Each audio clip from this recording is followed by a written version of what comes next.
Welcome to the Adam Rothstein Hockey Podcast. This is your podcast for all things hockey.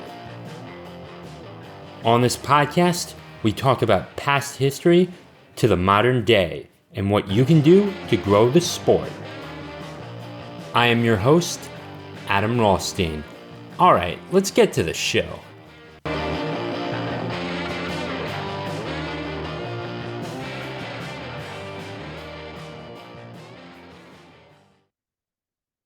Welcome in, everybody, again to episode 102. So today we're going to be talking about women's hockey, specifically the PWHL. Now, there have been other professional women's leagues in the past, and I do want to just mention that I want this league to succeed. Now, they're going to be starting off with 6 teams. Now, it's not going to be New York. New York's in there. It's going to be in the New York area at least, not necessarily. But Detroit is not going to get a team. It's going to be, if I can pull this up here real quickly, you're going to have the Minneapolis-St. Paul area. You're going to have Boston. You'll have New York. And it could include Connecticut or New Jersey. And you're going to have a team in Montreal, Toronto, and Ottawa. So they can't do anything in the South. They can't risk it in the South. I get it. Like Dallas, Jason Robertson has done a wonderful job with the Stars over there, as well as Mr. Ben and Sagan as well. They've done that. So you're not gonna see this out in LA either, because you have 2 NBA teams that play in the same arena as the Kings, and you're gonna also and it's gonna just be hard to break into that market already. So staying up north and what's in demand is pretty good. Now, I think they're right on the money. Connecticut, I think Connecticut could work because there's more of a demand for hockey over there. So putting it back in Hartford would be okay, and you could do it where whatever the whatever their team are called for the WNBA, you can play in that arena, and you can move in there, and that's fine. The thing with the WNBA, similar to the WNBA, the NHL is gonna help them out, obviously, financially, because they're not gonna make a profit for this January of 2024 and beyond, or just not in the first couple of seasons, you see. So that is going to be a little bit of an issue. They are going to be playing 24 games each, and at the very most, you're going to have 3 games on a night. Now, their games are going to be streaming, and I'm not the biggest fan of that, because last season, I mean, it was only a few months ago that we had the Stanley Cup on, True TV, and it's like and that needed to come out on ABC or CBS or something on the main networks, but no, we don't get that. Could any of the main networks pick this up? Maybe CBS picks it up as well. Now, they have picked up the big 3 with Ice Cube's basketball league. They picked that up as well. Now, you also have ESPN with the NLL and the PLL broadcasting those lacrosse games. So you have 2 lacrosse leagues already there. So it could certainly work on the main networks.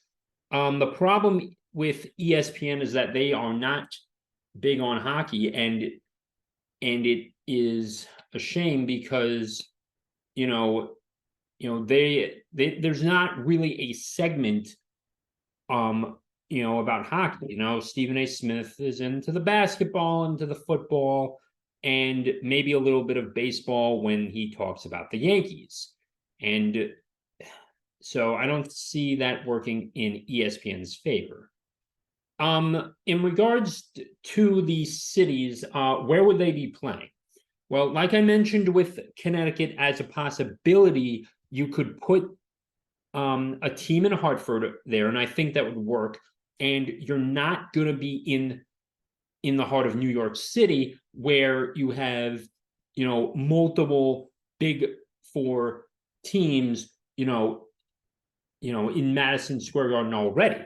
So that's going to be a bit of an issue, and no one wants to go to going on the subway in New York is just a little too much for many people, and they want to go to the Yankees, they want to go to the Mets, they want to see the Rangers, they want to see the Knicks, they want to see those teams as well. But Connecticut, you're not competing with the Whalers. Whalers are in Carolina now, or in North Carolina now. So I think that would be a better start. Plus, you can design a jersey similar to the Whalers. So I definitely think like they should not sleep on that idea, to be honest with you. Minneapolis, St. Paul. Now here's the interesting thing with that city. You could put the team in either Target Center, where I think the Timberwolves play, or you could move in with the Wild in St. Paul, and you wouldn't have to really worry about any financial issues there when you're sharing a facility, and you can also pick up some of the slack and as well. Yeah. Quick note: there's not going to be any body checking in this, and I do think that's just fine. It's I'll watch beer league hockey all day where we don't check anymore because we've had injuries in college and high school, so it's fine. We're not doing that. It's okay if we don't have body checking. Boston is going to be another city, and then we'll get to the Canadian markets. Boston. Okay, you have the Celtics and the Bruins at TD Garden. They could move into Boston. They could go there, and you've got Boston College going in there, and you got Boston University as well, and the college teams play there as well. So one more team, and just figuring out some scheduling there is fine. Now, I'm going to take that back on St. Paul and Boston real quickly. I think you just now the one thing with those two cities is that it's the seating, and you want to make it appear that you've sold out an arena naturally, and I think that's why with Connecticut, you're not moving into a facility or you're moving into a facility that's somewhat smaller if you're going to use the old Whalers arena as well. So that's something else. So I do think if you're going to use the NHL size rinks, that you also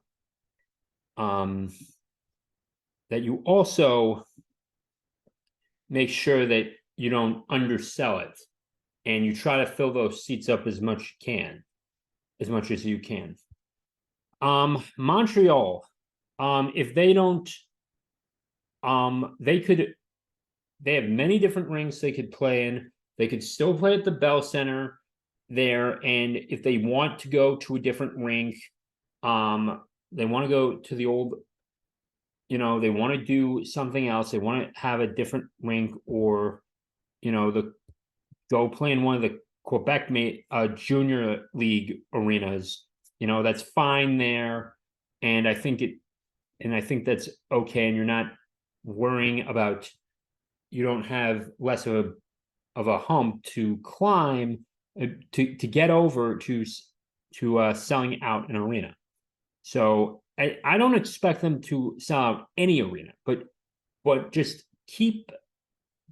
don't necessarily keep the bar low forever, but I say just stay in the junior leagues. And I do think they could um have that as well, and not and also they'll it's less to maintain, and they'll save on costs as well.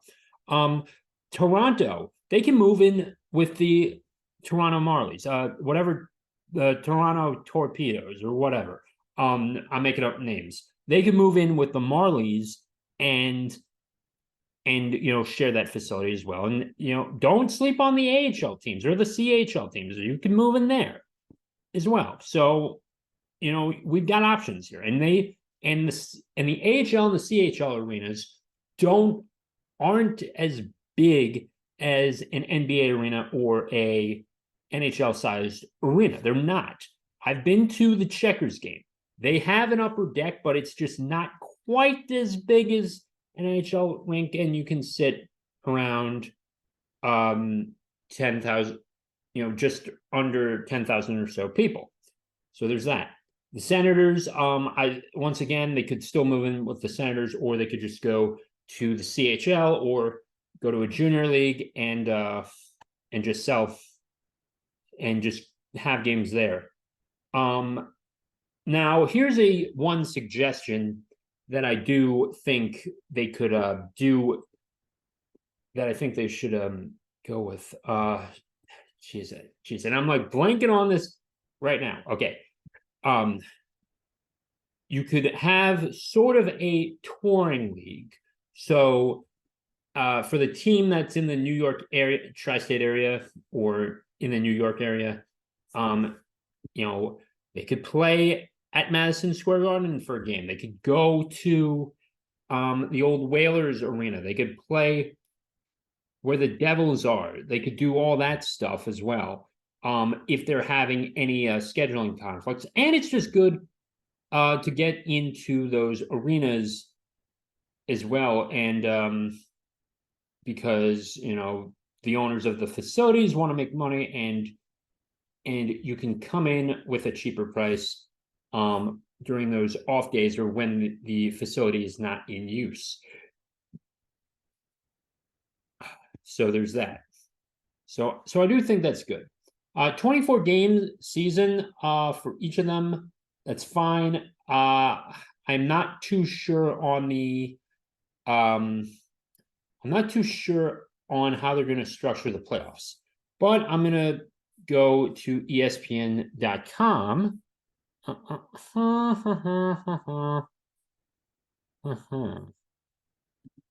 right, and I'll show this bad boy to you guys in a moment.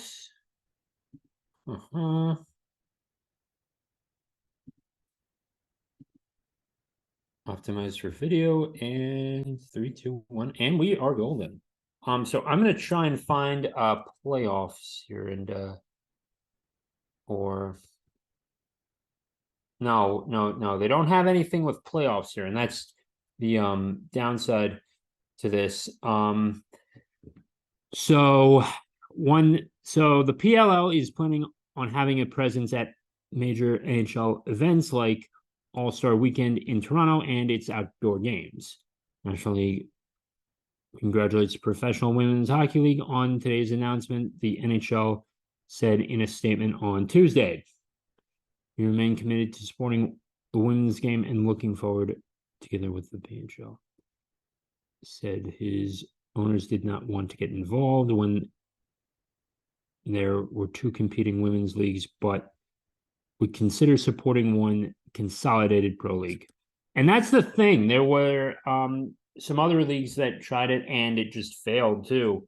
So this one just, with a name like PWHL, Professional Women's Hockey League, it sort of sticks, but the national, it could have gone to the NWHL and just said the National Women's Hockey League. You could have done that too. But I actually do like the Professional Women's Hockey League as well.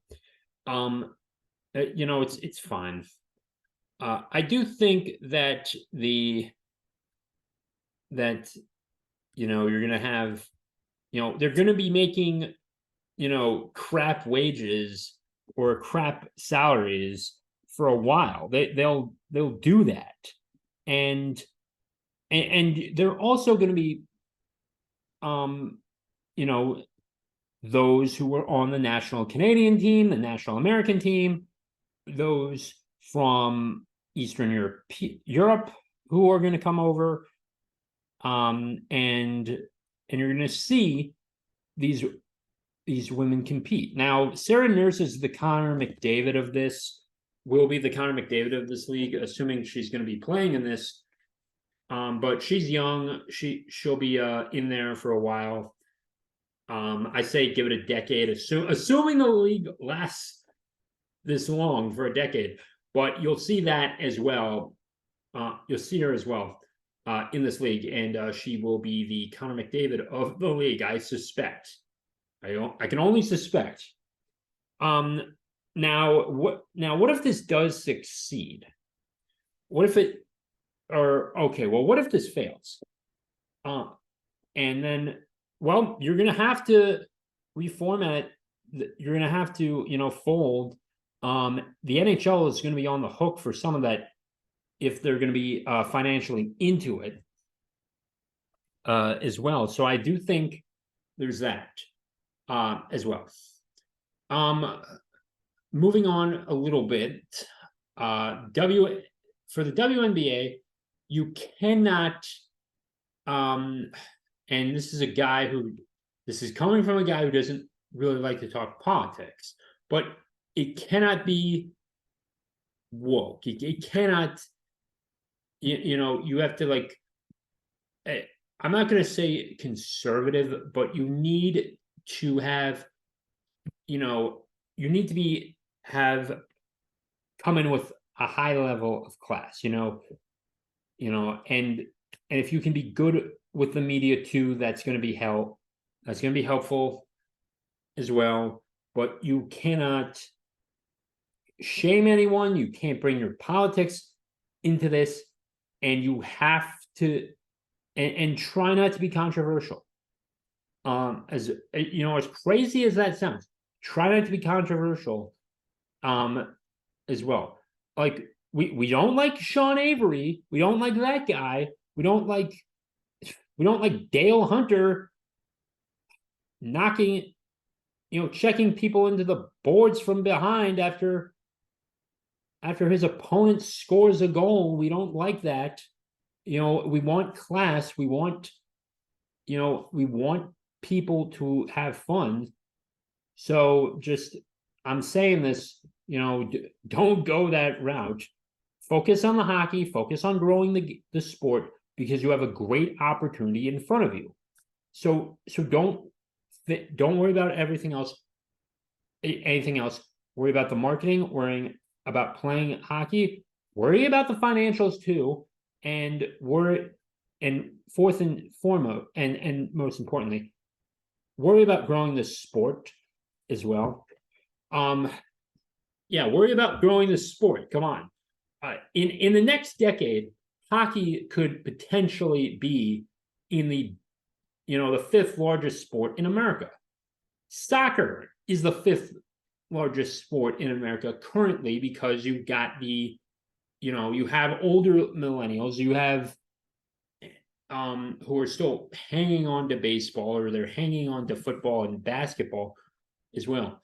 But and then for the newer millennials and Gen Z and potentially Gen Alpha at this point, can't believe I'm saying that, they're into soccer, and if you can get this right, if you can get this right, you're going to keep hockey at its level at least. Now, it's not going to overtake basketball or football. It'll never do that. But internationally, hockey has been more popular than baseball internationally. Now, baseball's been played in the in many Asian countries, and it's been played in the Czech Republic, Slovakia, and of course the US and Canada. So it's been there for it's been had about the same amount of time on the world stage as everyone else. Just about, maybe a little less, all things considering, if you want to just consider what the modern day game was. But you've got a real opportunity in front of you to just go and enjoy, to just get this sport rolling. And I guess this leads me to my final part, where I'm going to talk about pricing. Let's go to pricing. Yeah, I'm a bit out of it today. I'm sorry. Pricing of the tickets. How are you going to get butts in seats? We want butts in seats. We want people purchasing jerseys and as well. Now, I talked earlier about a Hartford Whalers design for if you're going to put a team in Hartford or in the New York area, maybe. But I think Connecticut would really work better than the heart of New York City. There was a phrase that went like this: if you can succeed in New York, you can succeed anywhere. And if you fail in New York, you just fail in that city. I don't know who said it, but someone did. And don't quote me on that, because I literally don't know who said it. But Connecticut is a smaller market. They only have a WNBA team there, and you're not going to have to compete directly with an NHL team there. So I really hope they get that right from the get-go, and they just keep a team there, just as, I don't know,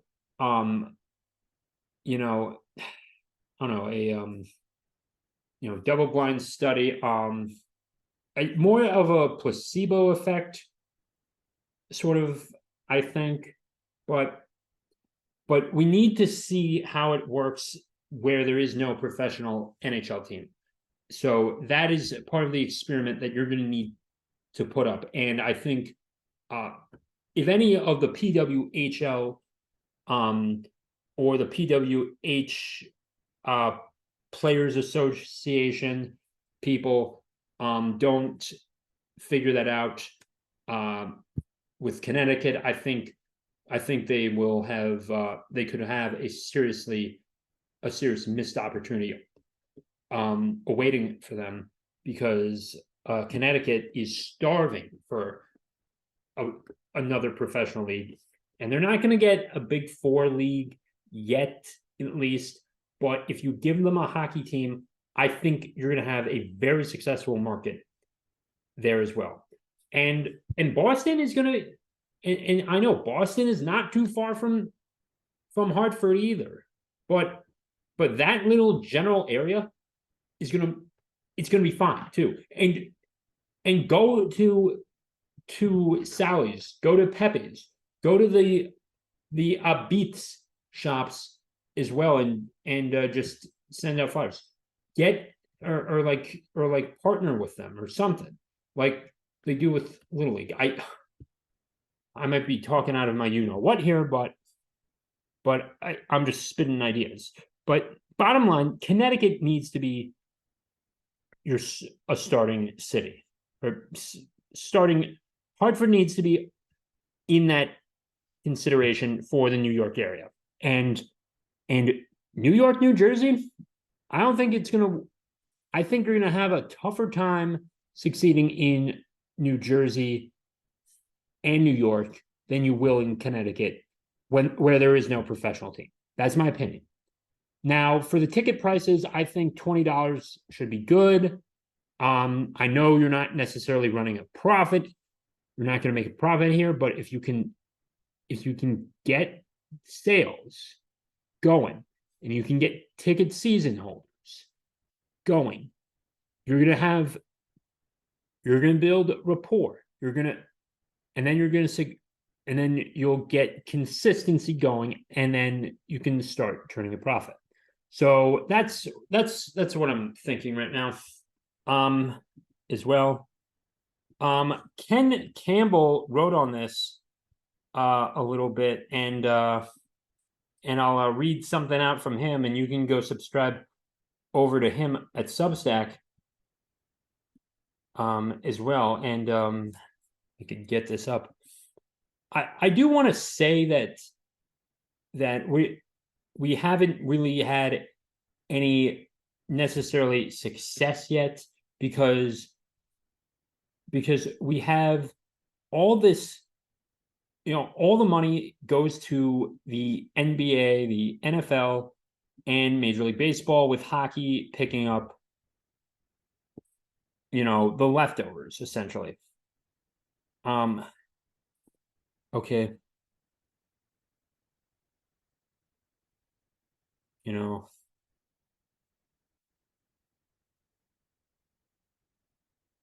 I'll get this up right now for you, and we'll do that there. Okay.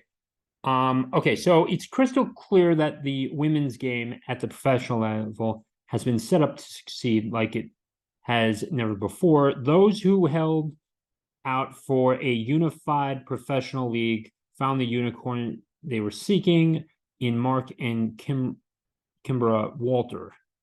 No longer will people confuse the Premier Hockey Federation with the Dream Gap Tour, whatever the hell that was. And I'm going to have to put the E on for this. Those who believe women's hockey deserves a legitimate opportunity to prove it belongs in the professional sports landscape has received just that. So it would be natural to assume that it is now up to the most important consistency here, constituency here, the hockey fans.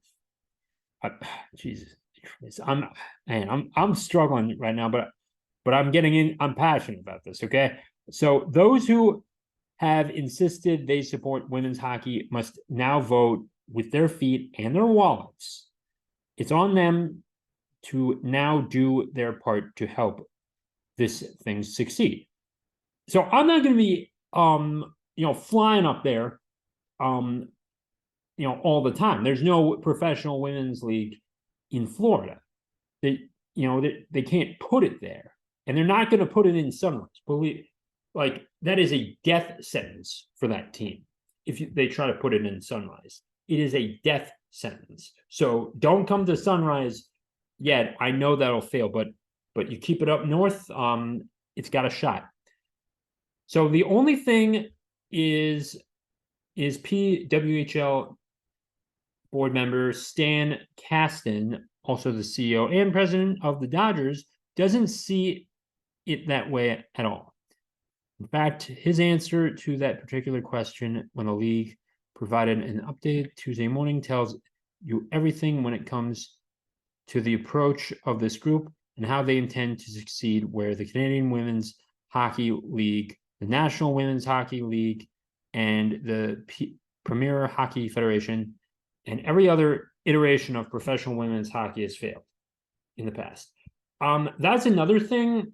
The Canadian Women's Hockey League, that's Caroline Ouellette's league and Haley Wickenheiser's league, and it really didn't work out well for that league, and it's a shame too, because they can't seem to find any consistency in this. They just can't, and I want them to succeed. This is not going to be easy though, and now once again, going back to the markets as well, you need these big four cities as well. So an area like Minnesota is definitely going to work if you're going to be able to have Golden Gophers tickets sell out and Minnesota State tickets sell out, you're going to be good there.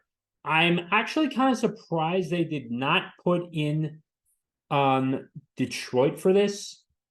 I think, or like even just the Michigan area where the Spartans and the Wolverines play, and where Michigan Tech is. I think that might have actually not been a bad idea there. So I'm surprised Detroit did not get on that list. So a little bit surprised there. Ottawa can certainly do something as well. But overall, I think this league has a shot. And and if it folds, give it your best go. But it's on you guys. Like what Ken Campbell said, vote with your feet, vote with your wallet. Go out if you're in, Boston area, you're in the New York, Connecticut area, or you're out in the Twin Cities area, as well as Toronto and Montreal, Quebec City, and of course Ottawa. And if you're there, stop by too, and it will be a cheaper alternative than to go to a NHL game. So if the Maple Leafs are sold out, I say just go give it a try, and have a good time too. Bring your girlfriend or something. It's a nice, it will be it's a fun event to take your girl to a sporting event, whether that's whether it is a male or female league. So it's fun. So I think give it a shot, because I think this can work. So I'll stop the share there. Okay. Thank you once again for listening to this episode of the Adam Rothstein Hockey Podcast. If you want to subscribe to Substack, that is going to be $6 a month, or you can get it cheaper for $60. I have adjusted my prices. I had to raise them. Inflation's killing me down here in the Sunshine State. So I've got to move. So I got to up it. I have to, well, actually, inflation's just killing us nationwide, but you get it too. So if you do want to support your boy, sign up for $60 for the year or $6 a month, but it will certainly benefit me over there. And of course, if you like this podcast, please be sure to rate it 5 stars on Apple, Spotify, Google. Write me a little review. I want to know your opinion of this wonderful podcast. And if you're on YouTube, hit that like and subscribe button. And with that being said, take care. I'll see you all in the next episode of the Adam Rothstein Hockey Podcast. Peace out.